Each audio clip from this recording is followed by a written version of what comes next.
नाश्ता ज़्यादा कर लिया ना।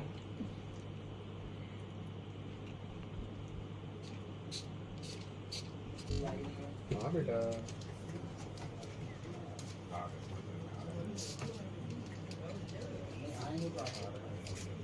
साध्वी जी जय श्री राम। जय जय सियाराम। साध्वी जी शुभ नाम क्या आपका? साध्वी पीताम्बरा महामंडलेश्वर अंतर्राष्ट्रीय किन्नर अखाड़ा आचार्य श्री लक्ष्मी नारायण त्रिपाठी जी। आज आपका झांसी आगमन किस कार्य हेतु? यहाँ पर आज राम जन्म महोत्सव है, बस उसी कार्य में मैं आई हूँ। आज प्रथम दिन में क्या क्या कार्य होने आ रहे हैं? आज आगे मुझे बताया नहीं गया है, लेकिन आज ये मालूम पड़ा हुआ कि आज सब अतिथिगण आ रहे हैं, उनका स्वागत सत्कार होगा और एक छोटा सा हवन होगा, शायद कलश यात्रा जैसा कोई। जहाँ तक मैंने सुना है कि वो राम जी जैसा कार्य करते हैं, जैसे राजा राम अयोध्या में जन्म हुआ, लेकिन सबका हित करने के लिए वो वन में चले गए थे। गरीबों के बीच में जाना, गरीबों की मदद करना, इतनी गरीब अनाथ बेटियों का कन्यादान करना, कन्यादान महादान होता है, इतना अच्छा कार्य कर रहे हैं, तो वो बहुत अच्छे व्यक्ति है। मैं उनको इस कार्य के लिए बहुत बहुत धन्यवाद देना चाहूँगी। और ऐसा व्यक्ति अगर समाज में उभर के आता है तो ईश्वर और राजा रामचंद्र जी उनको बहुत ऊंचा स्थान दे, ताकि लाखों करोड़ों अरबों बेटियों का विवाह एक साथ कर पाएँ। वो बिल्कुल ज़रूरी है। और ऐसा घर घर में हर घर में एक लाल अगर पैदा हो जाता है तो मुझे लगता है हमारा देश एक राम राज्य साबित हो जाएगा। बिल्कुल आगे जाना चाहिए। अगर देश के हित के लिए आगे जाते तो बहुत अच्छी बात है, क्योंकि देश का हित करना, संसार जन जन तक पहुंचना था। इसीलिए राजा रामचंद्र जी ने अयोध्या को छोड़ा और वो वन में उन लोगों के तक पहुँचे जिनको उनकी ज़रूरत थी। तो अगर संदीप भाई साहब आगे जाते हैं, जन जन तक पहुँचते हैं, तो इससे अच्छी बात और कोई हो ही नहीं सकती। भविष्य के लिए आप क्या कहेंगे? बहुत बहुत शुभकामना देना चाहूँगी और मैं चाहूँगी कि वो एक राजा के रूप में उभर कर आए। गुरुजी शुभ नाम क्या आपका? मुझे आध्यात्मिक जगत में श्री जी रमण योगी महाराज के नाम से जाना जाता है और ज़्यादा लोकप्रिय नाम मेरा साइंटिस्ट बाबा के रूप में है। मैं माता लक्ष्मी का उपासक हूँ, श्री विद्या साधक के रूप में, और विश्व स्तर पर ज्योतिष के क्षेत्र में विशेषज्ञ माना जाता हूँ। 25 वर्ष से दिल्ली में था, अभी फ़िलहाल कुछ समय पर 1 सवा साल से ग्वालियर मेरा निवास होने लगा है। गुरुजी आज आपका झांसी आगमन किस कार्य हेतु है? झांसी आगमन राम महोत्सव का बड़ा ही पावन अवसर है, उसी के हेतु हमें आमंत्रित किया गया है। मैं पूर्व में भी इस कार्यक्रम में आ चुका हूँ और ये कार्यक्रम बुंदेलखंड की धरती के लिए एक बड़ा ही पावन पुनीत कार्यक्रम बन चुका है, क्योंकि राजा राम के बारे में कहा जाता है कि दिन में उनका निवास ओरछा में होता है और रात्रि विश्राम अयोध्या में है। तो भारत सरकार और राज्य सरकार मिलकर के अयोध्या से लेकर के ओरछा तक इस राम महोत्सव के कारण एक ऐसा वातावरण बना है कि एक अयोध्या सर्किट के नाम से ये क्षेत्र जाना जाएगा। और राम महोत्सव जो कार्यक्रम है, ये आध्यात्मिक जगत के लिए तो है ही, जिसमें बड़े बड़े संत महात्मा और आध्यात्मिक दिग्गज आते हैं। इसके साथ साथ जो इसके संयोजक हैं वरिष्ठ अभिनेता राजा बुंदेला जी, उन्होंने ऐसा एक प्लेटफॉर्म निर्मित किया है जिससे बुंदेलखंड की धरती के लोगों को यहाँ अपनी प्रतिभा को दिखाने का अवसर भी इस राम महोत्सव कार्यक्रम के जरिए प्राप्त होता है, खासकर लोक कलाओं, रंगमंच और सांस्कृतिक कार्यक्रमों के माध्यम से। तो एक तरह से ये कार्यक्रम जो है सामाजिक कार्यक्रम है, आध्यात्मिकता के साथ साथ सामाजिकता को भी लेकर के सरोकार रखता है।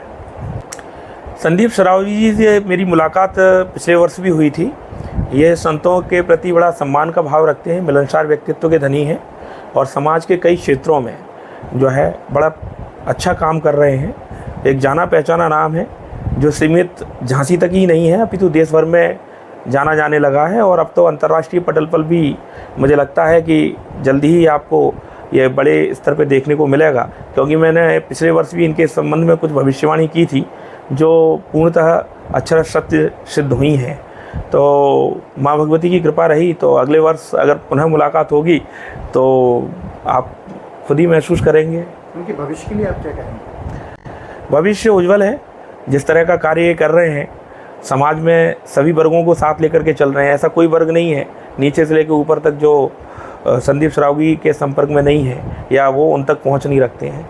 मुझे लगता है कि उनको और कार्य करने की ज़रूरत है ताकि समाज को एक दशा और दिशा प्रदान की जा सके। अभी हुक्म को विदा किया है, इस कार्य के लिए क्या कहेंगे? ये एक पुनीत कार्य है, लेकिन इसे आंशिक सफलता ही मानूंगा।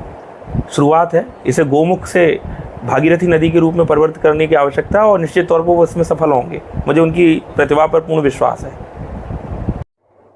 सर जय श्री राम। जय श्री राम जी की। शुभ नाम क्या सर आपका? मैं डॉक्टर राजेश श्रीवास्तव हूँ। मैं भोपाल में रामायण केंद्र का डायरेक्टर हूँ और मुख्य रूप से जो राम महोत्सव यहाँ पर हो रहा है उसके लिए हम लोग यहाँ पर आए हुए हैं। राम महोत्सव बुंदेलखंड की पहचान बन गया है, जैसा हम सब लोग जानते ही हैं। राजा बुंदेला जी जो बुंदेलखंड के गौरव हैं, वो यहाँ पर 2 वर्षों से राम महोत्सव कर रहे हैं। तो मैं भी उसमें सह संयोजक हूँ और हम सब लोग मिलकर यहाँ पर आनंद ले रहे हैं उसका। उसी के उपलक्ष्य में यहाँ पर आए हुए हैं। संदीप सरावगी जी हमारे सहयोगी मित्र हैं, उनसे हमारे दोहरे रिश्ते हैं।